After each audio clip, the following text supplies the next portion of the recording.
Shabbat Shalom, family. Shabbat Shalom. Welcome to another new moon, new month that Yahweh has allowed for us to see.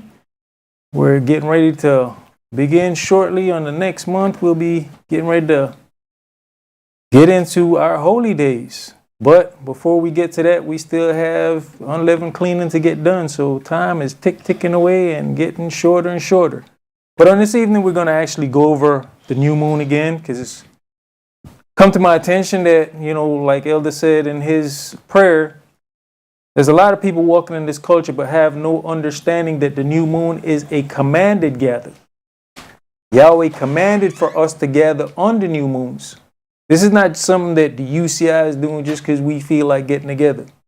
We hear about the Shabbats and everybody talk about the feast days, but there's no real emphasis placed on the new moons. First of all, if you don't understand when the new moons is, then you can't understand when Yahweh's month begins. And without knowing the new moons, then you can't calculate the holy days. The same thing with the people who are in the land who say they are the Jews. You ask them about a new moon, they know nothing about it. So how is it that you're keeping the laws, or you've always been in the land, but you don't understand these things? Something's wrong. But hallelujah for those of us who understand and do our best to keep those things that thus says Yah. We're going to begin tonight in 2 Chronicles chapter 2. 2 Chronicles chapter 2. We're going to start at verse 1. 2 Chronicles chapter 2, verse 1. And Shlomo determined to build an house for the name of Yahweh and an house for his kingdom. And Shlomo told out 70,000 men to bear burdens, and fourscore thousand to you in the mountain, and 3,600 to oversee them. And Shlomo sent to Hiram, the king of Tyre, saying, as you did deal with David my father, and did send him cedars to build him an house to dwell therein, even so deal with me. Behold, I build an house to the name of Yahweh my Elohim, to dedicate it to him, and to burn before him sweet incense, and for the continual showbread, and for the burnt offering morning and evening, on the Sabbath, and on the new moons, and on the solemn feast of Yahweh our Elohim. This is an ordinance forever to Israel. So verse 4 says, behold, I build an house to the name of Yahweh my Elohim. So this is Shlomo getting ready to build the temple. Now he explains what the temple is going to consist of, what's going to happen in the temple, to dedicate it to him and to burn before him sweet incense, and for the continual showbread, and for the burnt offerings morning and evening, on the Shabbats, and on the new moons, and on the solemn feast days of Yahweh our Elohim. And then he says, this is an ordinance forever to Israel. So it's not that we just practicing getting together on the new moons. No, that was part of the ordinance. Yahweh commanded us to get together on the new moons. Now, if we go down into Kings, we can hear that there's a situation that happens with King David and Saul, where the new moon was coming. And David said, I know I'll be expected to be there. This was an expectation that we gather together on the new moons. Like he just said, this is an ordinance for Israel forever. Go ahead. Verse 5. And the house which I build is great, for great is our Elohim above all gods. But who is able to build him an house, seeing the heaven and the heaven of heavens cannot contain him? Who am I then, that I should build him an house, save only to burn sacrifice before him? Send me now, therefore, a man cunning to work in gold, and in silver, and in brass, and in iron, and in purple, and in crimson, and blue, and that can skill to grave with the cunning men that are with me in Yehuda and in Jerusalem, whom Dawi my father did provide. Send me also cedar trees, fir trees, and algum trees out of Lebanon, for I know that for I know that your servants can skill to cut timber in Lebanon. And behold, my servants shall be with your servants, even to prepare me timber in abundance, for the house which I am about to build shall be wonderful, great. And behold, I will give to your servants the ewers that cut timber, 20,000 measures of beaten wheat, and 20,000 measures of barley, and 20,000 baths of wine, and 20,000 baths of oil. Then Hiram, the king of Tyre, answered in writing, which he sent to Shlomo, because Yahweh has loved his people, he has made you king over them. Hiram said, moreover, blessed be Yahweh Elohim of Israel, that made heaven and earth. He has given to Dawi the king a wise son, endued with prudence and understanding, that might build an house for Yahweh, an house for his kingdom. And now I have sent a cunning man, endued with understanding of Hiram my father's, the son of a woman of the daughters of Dan, and his father was a man of Tyre, skillful to work in gold, and in silver, in brass, in iron, in stone, and in timber, in purple, in blue, and in fine linen, and in crimson. Also to grave any manner of graving, and to find out every device which shall be put to him. With your cunning men, and with the cunning men of my Adonai Dawi, your father. So the son of a woman of the daughters of Dan. So if he was raised right, then he should have some understanding of the culture of Israel.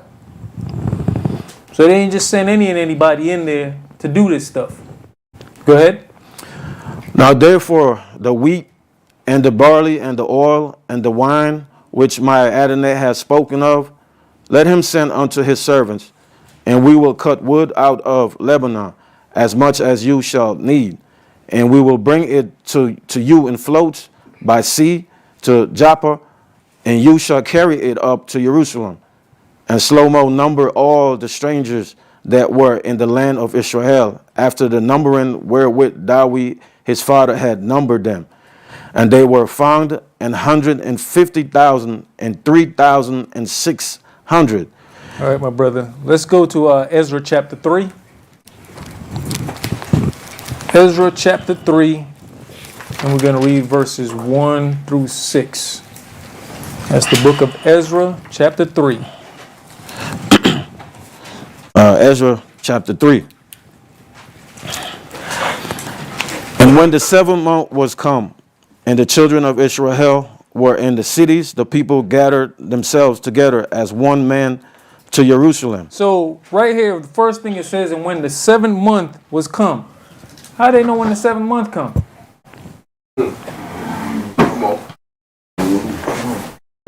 Go ahead. Then stood up Joshua, the son of Jozadak, and his brethren, the priests, and Zerubbabel, the son of Shealtiel, Go ahead. and his brethren, and builded the altar of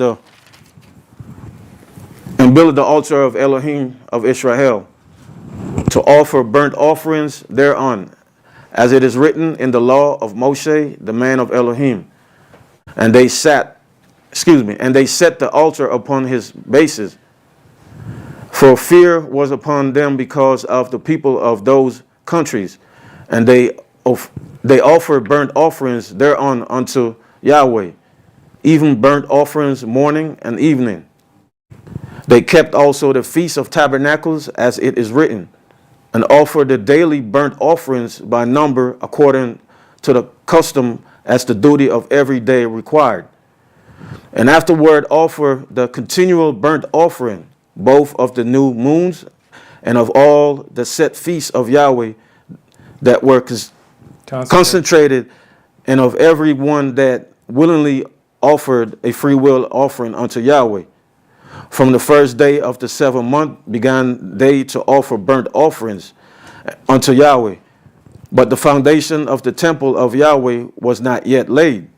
But the foundation of the temple of Yahweh was not yet laid.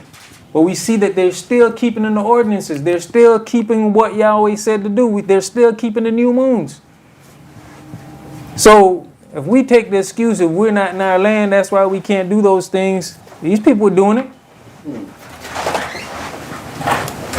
They still making the best of what they can do.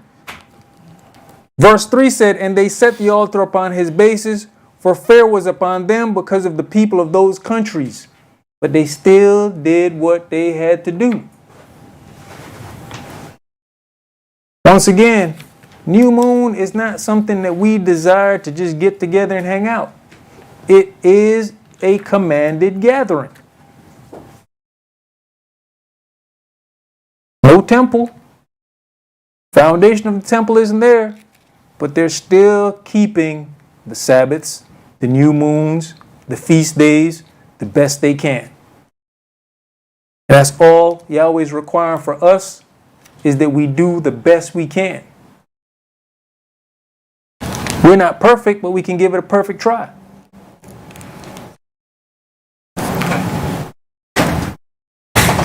Let's go to Psalms chapter 81. Book of Psalms, chapter 81. Psalms 81. Sing aloud unto Elohim our strength. Make a joyful noise unto the Elohim of Jacob.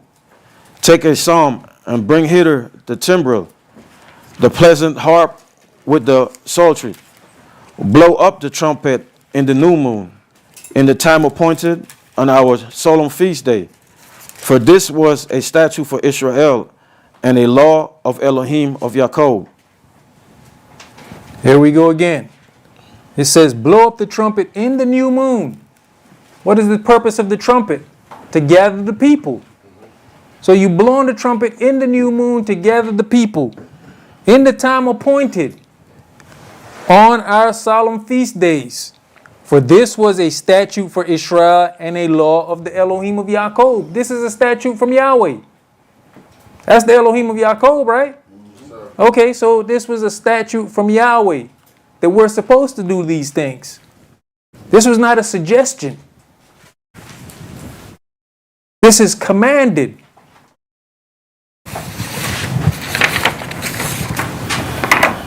As far as the new moon, it says, the moon shines because it reflects the sun's light.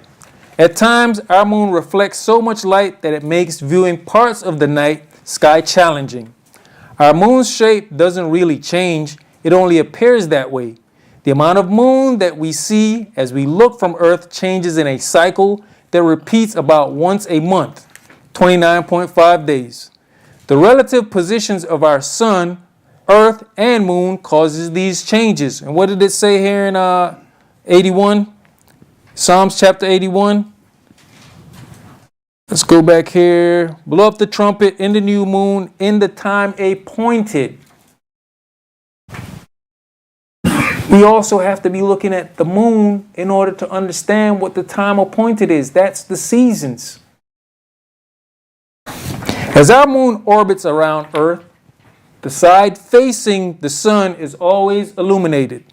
It just like Earth's daily side is illuminated by the sun. I'm looking at the graphic there because the graphic is supposed to be moving. Is there, if you guys go down to the bottom, there should be an arrow where you can click on it. There we go. And if you go off to the left there, you can actually slow it down. So as we can see, that's the moon orbiting around the Earth. And off to the right, if you're looking off to the right down to the bottom, that's where the sun is shining, and we can see how the reflection of the sun goes on the moon as it's coming around and it's changing shapes. So once it gets right there in between the sun and the earth, we can see that it goes dark. But that's just the orbit. What we see from Earth, however, is a different story, starting with the dark new moon. Starting with the dark new moon. We got people that want to give us this sliver and tell you that that's the new moon. Dark new moon. If the full moon is the opposite of the new moon, why would you think that you could see something on the moon for it to be the opposite? If my cup is full, the opposite of that is empty, right? Yes, sir. So if I got some liquid in it, is it empty? So if you got some light on the moon, is it new? Well, we got to make sense out of foolishness. Starting with the dark new moon, we see the light part of the moon grow from a sliver to half to a full moon. And then the illuminated part decreases, becoming thinner until there is no visible moon in the sky, and we're at the new moon part of the cycle again. Once again, no visible moon. So how can you have a sliver and say that's the new moon? It makes no sense. If the opposite is going to be a full moon, then part of that moon needs to be gone for you to say that that's the full moon to equal the new moon. We have a new moon when our moon's orbit around Earth moves in between Earth and the sun. From Earth, the moon's surface looks dark because the illuminated side is facing away from Earth. As our moon continues its orbit counterclockwise around Earth, viewed from above the North Pole, more and more of the illuminated part of the moon becomes visible to us until it reaches the full moon stage. A full moon occurs when the moon has moved in its orbit so that Earth is between the moon and the sun. Between the new moon and full moon, the amount of moon we see grows or waxes from its right side toward its left side as it passes the full moon stage. The amount of illumination decreases or wanes from right to left. Finally, the moon returns to its position between the Earth and the sun, and on Earth we observe the new moon again. In the southern hemisphere, illumination of the moon increases from the left to the right side in the waxing phase, and the dark part increases in coverage from left to right in the waning phase, which is opposite of the northern hemisphere. No matter where on Earth an observer is, however, the phases of the moon occur at the same time. Let's go to Isaiah chapter 1. That's Isaiah chapter 1. And we're going to read verses 11 through 20. Isaiah chapter 1. And we're going to read verses 11 through 20. Isaiah chapter 1, verses 11. To what purpose is the multitude of your sacrifices unto me, said Yahweh? I am full of the burnt offerings of rams and of the fat of fat beasts, and I delight not in the blood of bullocks or of lambs or of the goats. When you come to appear before me, who has required this at your hand to thread my courts? Bring no more vain oblations. Incest is an abomination unto me. The new moons and the Sabbaths, the calling of assemblies, I cannot away with. It is lawlessness, even the solemn meeting. So, bring no more vain oblations. Yahweh asks you some questions that don't answer, all right? He says, who has required this at your hand to tread my courts? Yahweh required for these things to be kept. Now he says, bring no more vain oblations. Incense is an abomination unto me. The new moons and the Shabbats, the calling of assemblies, I cannot do away with. It is lawlessness. So no matter where we're at, these things still stand. Yahweh is not doing away with them. We have the opportunity to get it right. Go ahead. Verse 14. Your new moons and your appointed feasts my soul hates. They are a trouble unto me. I am weary to hear them. To bear them. To bear them. So he said your new moons and your appointed feasts. Your appointed feast is your feast days. But he makes sure he puts it out there, your new moons. For those who don't think the new moon means anything, your new moons and your appointed feast days, my soul hates. They are a trouble unto me, and I'm worried to bear them. Why? Because of the way we were keeping these things. Mm-hmm. We get haphazardly and just think it's just something to do. There's a way we're supposed to present ourselves. But when we start getting complacent and we don't reverence these days, then Yahweh has no love for these days. But he still said he can't do away with them. What's established is established. Go ahead. And when you spread forth your hands, I would hide my eyes from you. Yeah, when you make many prayers, I will not hear. Your hands are full of blood. Now, for those who don't understand how to pray, right here he's telling you, and when you spread forth your hands, he didn't say when you clasp your hands together. He said when you spread forth your hands, when you make many prayers. So if we just skip some lines and goes, and when you spread forth your hands and jump down, when you make many prayers, he's letting you know you're spreading forth your hands to make prayers. I know we grew up with the hands clasped together. But when you're praying, what are you doing? You're asking for something, right? Mm-hmm. When have you ever asked somebody for something and did your hands like this? Well, what can I give you if you put your hands like this? But if you ask me and you put your hands like this, I can put something in your hands, right? Goes to show you the foolishness that we were taught, right? Mm-hmm. Go ahead. Wash you, make you clean.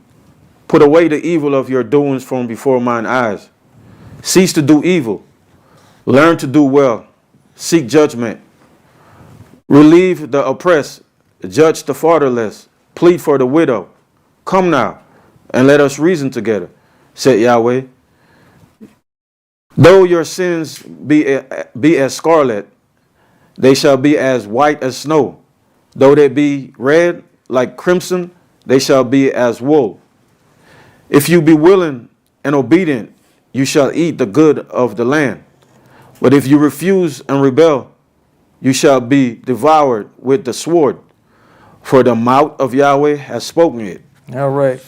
So as we know and we can see, Lucifer always gives the opposite of what Yahweh gives.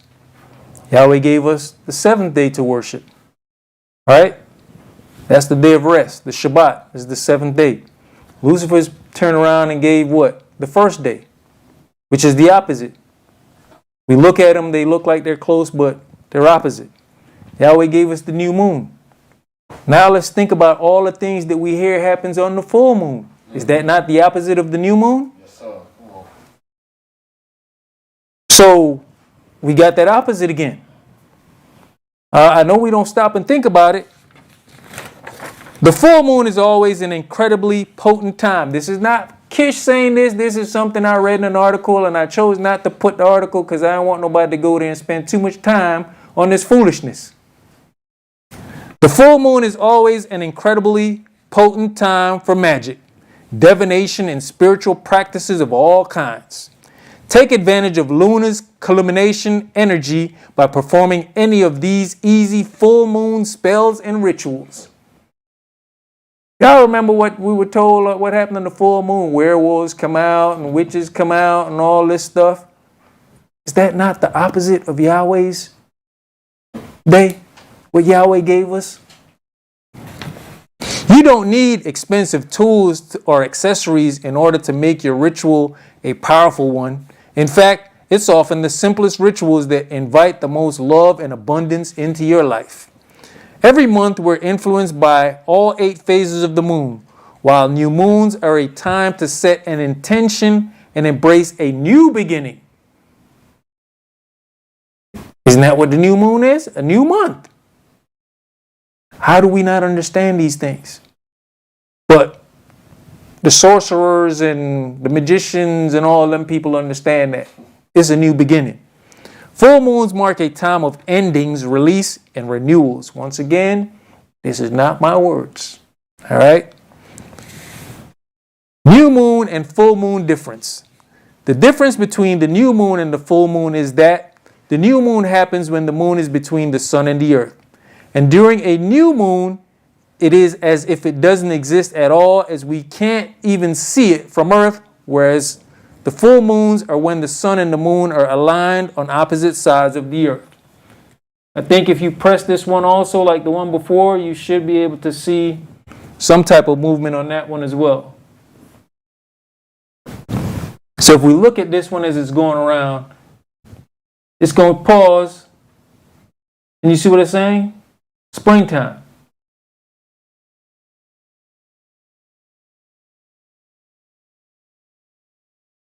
These are the phases that the moons go through.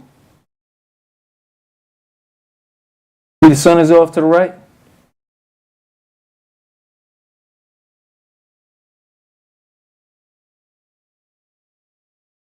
So now we get a better understanding of what's going on in our seasons and in the changes and all that type of stuff.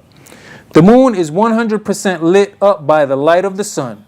In a lunar month, the new moon is the darkest phase of the moon. Here we go again. The darkest phase. Where we get the sliver from? While the full moon is the brightest. On every 15th of the lunar month, the full moon falls, whereas the new moon falls on the 1st. A full moon is the most visible among all of its phases because it is the brightest, while a new moon is the least visible because it is the darkest phase of them all.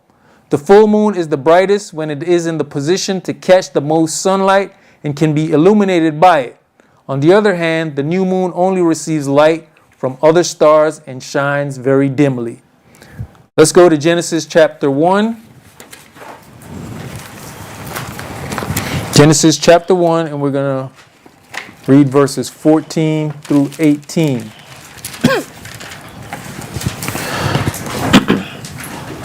Genesis chapter 1, verses 14. And Elohim said, "Let there be lights in the firmament of the heaven to divide the day from the night, and let them be for signs and for seasons and for days and years." So if we're looking at the current calendar that's up, we can see what happens as the earth tilts away on its rotation. This is where we get our seasons from. The tilt doesn't change, but as it's orbiting, it goes back. The degree doesn't change, but the tilt, as it's going around, creates the seasons that we experience. What did Yahweh say? Let there be lights in the firmament of the heaven to divide the day from the night, and let them be for signs and for seasons and for days and years. But we first got to understand that the first sign that we got to deal with is the new moon starts a new month. Why do we have a problem thinking that because we can't see the moon, that the month hasn't begun? Everything starts in darkness. The creation of this earth began in darkness. A seed comes up out of the ground from out of darkness. A child is in the womb in darkness for 9 months. Do you see that child? But you know it's there, right? So why do we have a problem believing that the new moon is completely dark? Why do we have to see, which, well, as Yahweh said, we require a sign?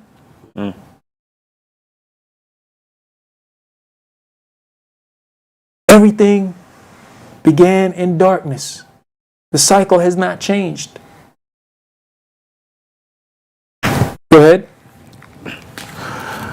That was it, right? No, verse 15. Okay, sorry. And let them be for lights in the firmament of the heaven to give light upon the earth. And it was so. And Elohim made two great lights, the greater light to rule the day and the lesser light to rule the night. He made the stars also.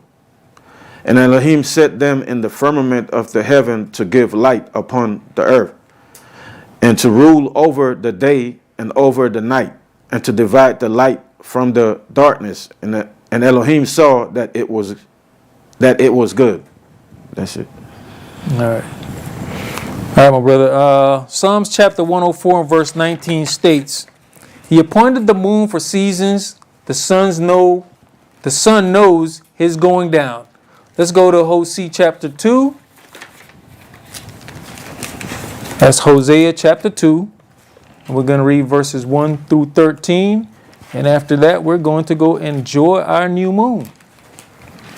We got Sabbath class in a few hours, so we're going to take some time out and enjoy our new moon, and then we'll be right back here for Sabbath class. Hosea chapter 2. Hosea chapter 2. Say you unto your brethren, Ami, and to your sisters, Ramah, plead with your mother.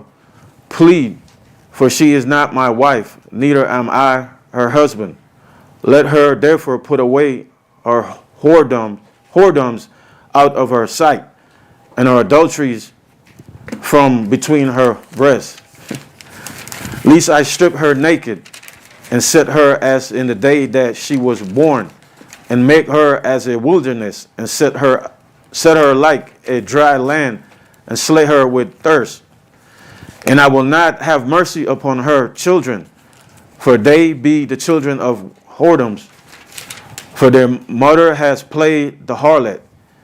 She that conceived them has done shamefully. For she said, I will go after my lovers, that give me my bread and my water, my wool and my flax, mine oil and my drink. Therefore, behold, I will hedge up your way with thorns, and make a wall, that she shall not find her path. And she shall follow after her lovers, but she shall not overtake them. And she shall seek them, but shall not find them. Then shall she say, I will go and return to my first husband, for then was it better with me than now. For she said not, For she did not. For she did not know that I give her corn and wine and oil, and multiplied her silver and gold, which they prepare for Baal. Therefore will I return, and take away my corn in time thereof, and your wine in the season thereof, and will recover my wool and my flax given to cover her nakedness. And now will I discover her lewdness in the sight of her lovers, and none shall deliver her out of my hand.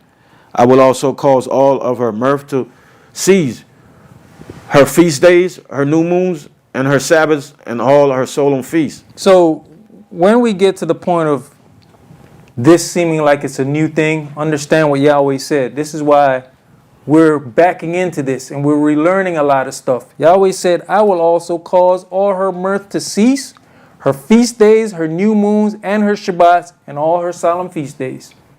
Yahweh was the one that did it.